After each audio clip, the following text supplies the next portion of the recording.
Çok kıymetli bir misafirimizi bu mikrofonlarda ağırlayacağız.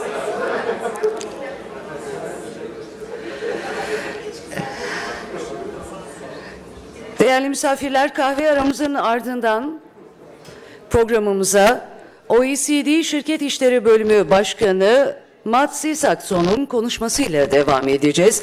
Ben şimdi konuşmalarını gerçekleştirmek üzere Sayın Isaksson'u sahneye davet etmek istiyorum.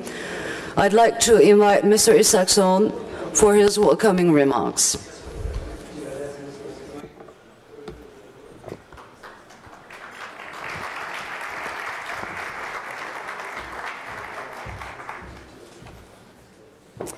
Thank you very much for that kind introduction. Teşekkür ediyorum.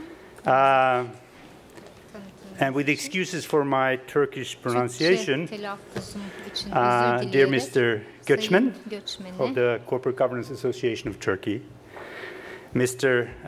Safak from the Capital Markets Board, dear ladies and gentlemen, it is a great personal honor for me to stand in front of so many business personalities and experts in corporate governance. And on top of that, it is at an institutional level, the OECD is very proud to cooperate with the Corporate Governance Association of Turkey and with the Capital Markets Board in the organization of this important summit. This cooperation is the result of a long-standing relationship that I hope will deepen and develop even further. So I thank you all very much for your kind invitation. As you probably know, the OECD plays quite a unique role in corporate governance through the so-called OECD Principles of Corporate Governance. This OECD Corporate Governance Principles is somewhat of the internationally agreed standard among governments and authorities. And since the OECD principles also have been adopted by the Financial Stability Board in Basel, the FSB, it is also de facto the G20 standard in corporate governance. The immediate responsibility for developing, interpreting, and for updating these principles falls on the OECD Committee on Corporate Governance, which is composed of government officials from all our OECD member countries and a large number of partner countries such as Brazil, Russia, China, and India. This committee of senior government representatives typically meets every 6 months at our headquarters in Paris, France. As one of the founding member countries of the OECD in 1961, Turkey has always played a prominent role in our work on corporate governance and in the elaborations of the OECD Corporate Governance Committee. Currently, Mr. Bekir Safak from the Turkish Capital Markets Board is the Vice Chairman of the Corporate Governance Committee, together with his colleagues from the United States and Japanese securities regulators. The committee is chaired by Marcello Bianchi from the Italian securities regulator, Consob, who will be with us tomorrow. And if this is, as if this wasn't enough in terms of Turkey's involvement, Turkey also plays a big role in the OECD Secretariat itself, which is the body that supports the OECD Committee with analysis, reports, etc. One of the leading senior experts on my team today is Mr. Sedar Selik, who used to be at the Capital Markets Board in Ankara. And before him, Mr. Barış Dinçer, now a leading figure in the Turkish Corporate Governance Association, was one of our leading experts at the OECD who had an important role in developing and advancing our work on corporate governance, particularly in this part of the world. It is important to know that the corporate governance work of the OECD is not at all limited to the OECD member countries. As I mentioned before, the OECD principles is a truly global standard and is not only used by the OECD and the members of the Financial Stability Board. It is also used by a number of other international organizations, including the World Bank, who uses them in their country assessments. Increasingly, and I should say very actively, a growing number of what we call partner countries take part in and help to shape our work at the OECD.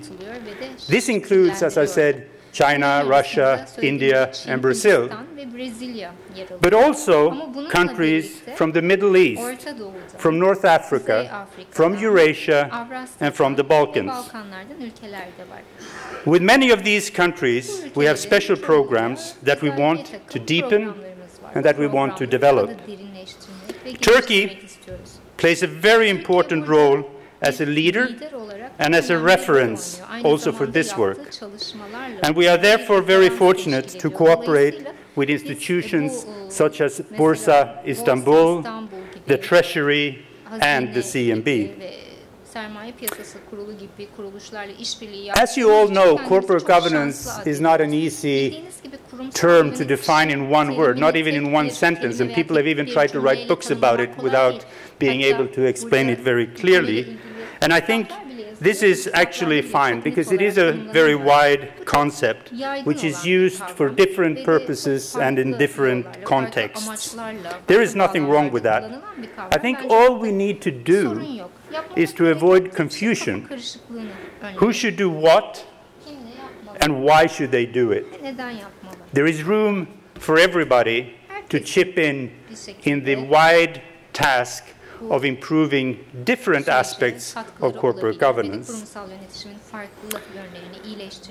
One use of the term is what I would call the business level dimension of corporate governance. And this relates to practices, structures, and routines in individual companies, things that needs to be in place in order to run these companies effectively and profitably. And many of you in this room have first-hand experience of that kind of corporate governance. The practice of running a company on a day-to-day basis,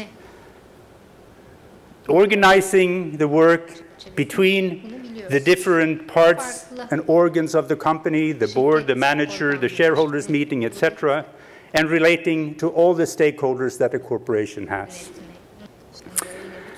But that day-to-day skill, which is extremely important, is not necessarily the expertise of me and other bureaucrats, or even the members of the OECD Corporate Governance Committee.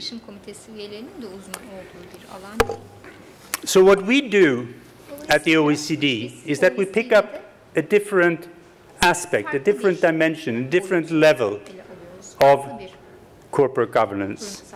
And that is the public policy dimension of corporate governance. This dimension is primarily concerned with the quality of the legal and regulatory framework in which all corporations and investors interact. For example, company law, securities law, disclosure standards, and stock exchange listing requirements. The reason why this is a political concern is that the quality of these laws, and I didn't say the quantity, I said the quality of these laws and regulation, is of fundamental importance to the business climate of a country. It is important for the spirit of entrepreneurship for business development, and ultimately for long-term economic growth. And to promote economic efficiency, sustainable growth, and financial stability is actually the very mandate that has been given by the ministers to the OECD Corporate Governance Committee as an international standard setter. So now I hope I have defined how broad the issue is, but also the little piece of it that we are concerned with at the OECD. In particular, the OECD principles wants to make sure that the capital markets in general and stock markets in particular work in a way that gives companies access to the long-term capital that they need in order to grow, to create jobs, and increase their productivity. The OECD principles should help governments to build the kind of trust and relationships between investors, entrepreneurs, and corporations that is absolutely necessary in order to ensure sustainable financing for private sector development and long-term economic growth. To strengthen these institutions that helps to transform a country's savings into productive long-term investments is particularly important in emerging markets, where a number of small and medium-sized companies are depending on loans and short-term credits for their day-to-day existence. And here, Turkey, I believe, is no exception. Turkey is by any means a country of entrepreneurs. In this country, employers and self-employed represent 40% of all employed people. That is about twice as much as in any comparable country. We also know that much of this dynamic entrepreneurship takes place in small and medium-sized firms. Between the years 2003 and 2010, employment in Turkish companies that had between 20 and 50 employees increased from 500,000 to 1.2 million. That is a 120% increase. During the same period, employment in Turkish firms that have between 50 and 250 workers increased from 900,000 to 1.7 million. That's almost a doubling. However, many of these firms still operate in what we would call a semi-informal setting. And as a consequence, many of them have only limited access to professional management and, importantly, limited access to long-term capital markets. This is unfortunate, and it is unfortunate for at least two reasons. First of all, it will hinder these companies to invest, to grow, and to exploit their full potential in terms of job creation and income opportunities for the workers. Second, it would hold back productivity, which is considerably lower in the informal sector of the economy than it is in the formal sector of the economy. Some ongoing work that we're doing at the OECD suggests that in Turkey, the productivity in the formal sector is as much as 5 times higher than it is in the informal sector of manufacturing. This depresses household incomes, it depresses corporate profits, and total saving capacity of the entire economy. I know that there is an ambitious reform agenda being discussed to ensure that Turkish growth companies do not get stuck in this, what we call, informality trap, and to raise domestic savings. And I believe that development of good corporate governance and sound equity markets should be part of such a program that will harvest the full benefits of Turkey's exceptional entrepreneurial energy. Not only will it give growth companies access to more stable financial basis for innovation and growth, it will also make it possible to develop a pool of solid institutional investors, such as pension funds and mutual funds, who can and who want to invest and share in the profits and the wealth creation of these corporations. Again, the objective is to create a win-win situation where companies get access to long-term capital and where both domestic and international institutions have trust in the functioning and in the integrity of the stock market.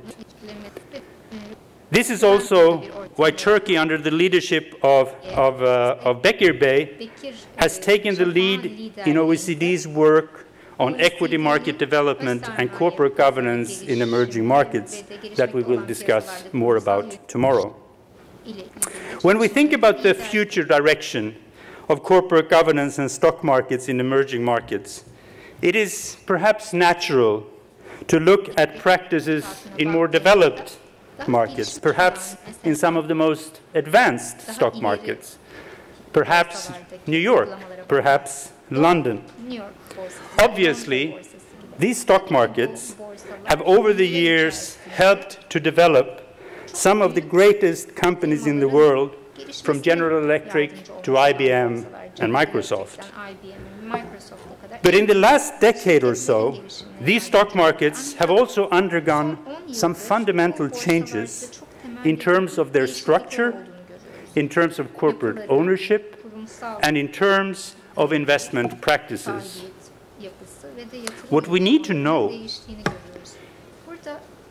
is how these far-reaching changes in advanced stock markets may have affected the conditions for corporate governance and the fundamental functions of stock markets to provide long-term capital. And asking these questions is exactly what the OECD has done in a recent paper called "Who Cares? Corporate Governance in Today's Equity Markets." This report is part of a larger OECD project that we call Corporate Governance, Value Creation and Growth, and you can find all about it on our website. So in the limited time that I have today, I will just give you a few examples of the things we have been looking at and the findings that we have presented. First of all, we have looked at the issue of access to capital, and the proxy that we have used is to look at what we discussed before lunch, IPOs, new introductions. How much money do companies raise, new companies raise over the stock exchange when they are first introduced? And how many companies are actually coming to the stock markets? If we look at the United States to start with, and we compare the 90s with the last 10 years, we see an 80% drop in new companies coming to the stock market. The United States has lost, plural. John? The United States stock markets have lost half of its listed companies in the last decade. Half of its listed.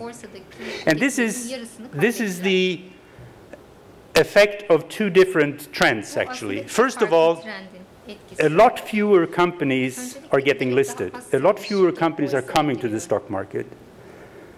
And also, then there are that are actually leaving the stock market. So there is no the replacement level is too small. another observation, there are many observations we make in the paper that you can read about, but another observation is that there are a lot fewer companies coming to the US stock markets, and the ones who come are typically twice as big as they used to be in the old days. Twice as big. So fewer and bigger. So the ones that are losing out or are not coming or doing something else are basically the smaller growth companies.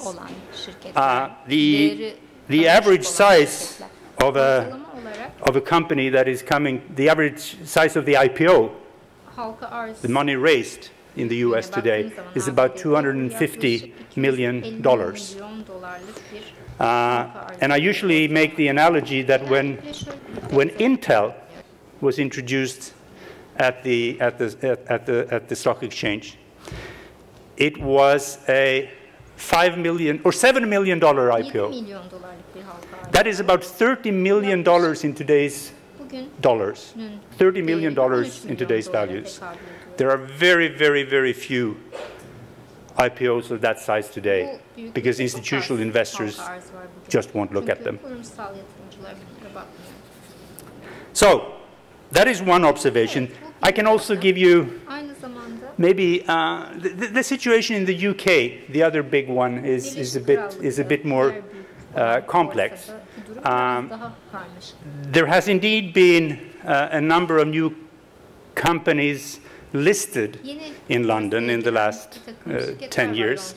And since 1995, if you look at their statistics, there have been about 3,000 new companies coming in.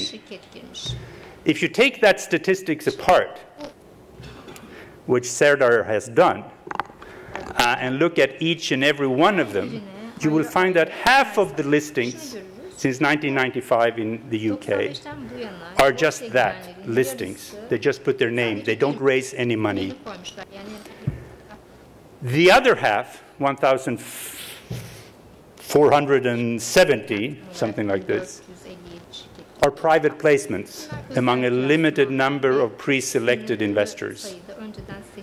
There remains, since 1995, about 30 introductions with a proper public prospectus to the general public to raise money. I'm not saying whether this is right or wrong, but there are not 3,000 companies that has listed with the prospectus in the UK, that's for sure. Far fewer, and most of them are just putting their name on the London Stock Exchange list. That's another observation.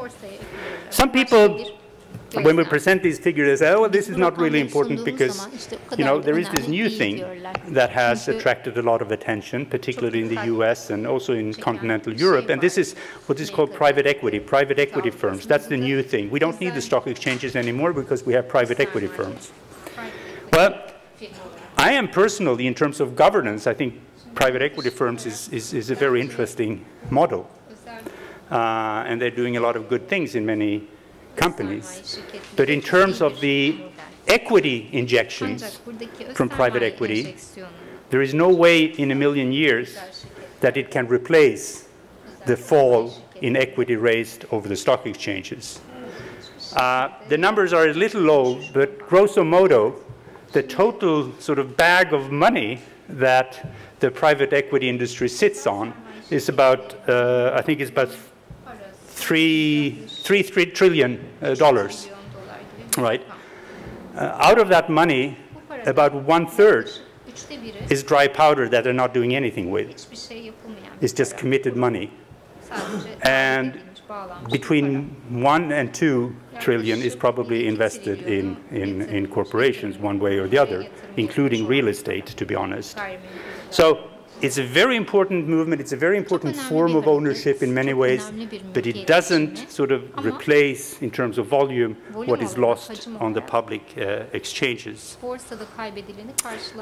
Another thing that we should remember when we see the statistics from private equity firms is that many of the transactions that are registered as private equity funding are trade sales between private equity firms.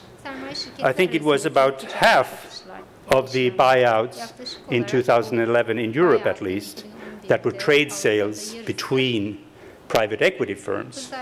That's the same thing as saying that a trade between you and me in IBM is a net injection of capital. Of course, that's not true. Neither are these trade sales representing a net injection of capital. The last aspect of stock exchange developments in advanced markets that I want to highlight to you has to do with the ownership. And the mega data here, the mega number, the mega issue here is the increase in institutional ownership. Pension funds, insurance companies, you name them. This is the sort of the elephant in the room, in a sense. Very important actors in terms of channeling savings from households to corporate investments. Very important entities in any advanced economy. In the last decade, assets under management by insurance companies, pension funds, and mutual funds in the OECD area has doubled from $36 trillion to $73 trillion. So there is a lot of money to allocate and to manage. So what do these people do when they invest? Do they fulfill their role as owners and engage in corporations? Well, some of them certainly do, but if we look at the macro picture, there are a few trends that we want to remember. First of all, this has led to an increase in indexing across the board. There is more money indexed in stock markets today than ever before. We have also seen the introduction of so-called exchange-traded funds, which is just taking indexing to another level. This is trading indexes on a second-by-second basis. Third, we have seen an increase in what we call high-frequency trading, and you maybe have heard some war stories about what that is all about. And we have also introduced co-location for a lot of traders that basically trade that basically make their money of getting information faster than anybody else. And for all these four trends, indexing, exchange-traded funds, high-frequency trading, co-location, they have one thing in common that is interesting from a corporate governance perspective, and that is that none of these practices encourages the owners to seek fundamental information about the corporations. It doesn't matter if you're indexed. You don't want to spend money and time and energy on looking at one individual company if you have a portfolio of 10,000. And particularly, you're not interested in a small company.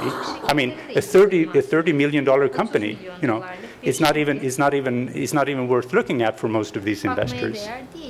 And I personally think that this is a bit of a concern that we may want to look more at. The second one is that all of these four factors, first of all, they don't sort of encourage fundamental analysis, but also they really discourage active ownership for exactly the same reasons. How do you actively engage with 10,000 companies in your portfolio? How do you vote your shares for 10,000 companies? That should be expensive if you want to do it well. So those are two takeaways. And certainly when it comes to high-frequency trading, you know, they close their books every night. They have no interest whatsoever in voting their shares or engaging as owners. Exchange-traded funds, same thing. Most of them actually lend their shares to others and explicitly in the prospectus say that we're not going to vote these shares. Anyway, as I said before, we are not sure what the full implications of these developments are, but suggestions have been made that advanced stock exchanges today pay less attention to smaller companies, that they are less good at allocating capital, and that there is an uneven playing field emerging between different kinds of investors. We also know that governments in these countries have started to think about the problems, and I'm sure that you all have heard and are familiar with the so-called K-review of the United Kingdom stock market, which is sometimes quite critical of how the London Stock Exchange works and how it lives up to its role as a provider of risk capital. Another example is the Jobs Act in the United States, which is an attempt to lower the regulatory burdens on growth companies that want to get listed. In order to motivate and reward active and informed ownership, it has also been discussed whether one should differentiate not the voting rights, but the cash flow rights, the dividends, between active owners and passive owners.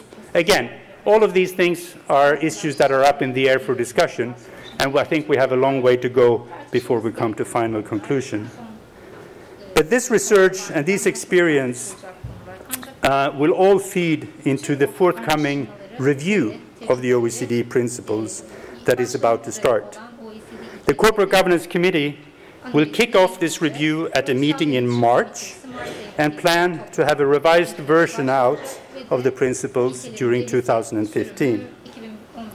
As I indicated above, in this process, we will need the input and the expertise also from the private sectors, from issuers and managers as well as investors, not least from emerging markets, who play an increasingly important role in the global stock market landscape.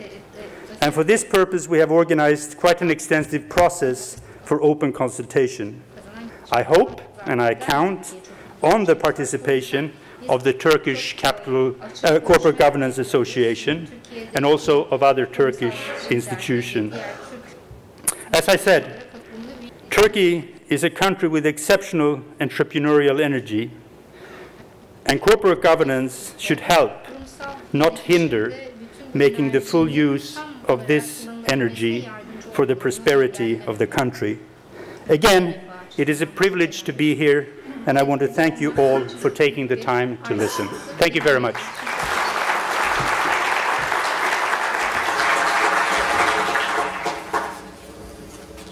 You want me off? Yes. She's been standing there for 5 minutes.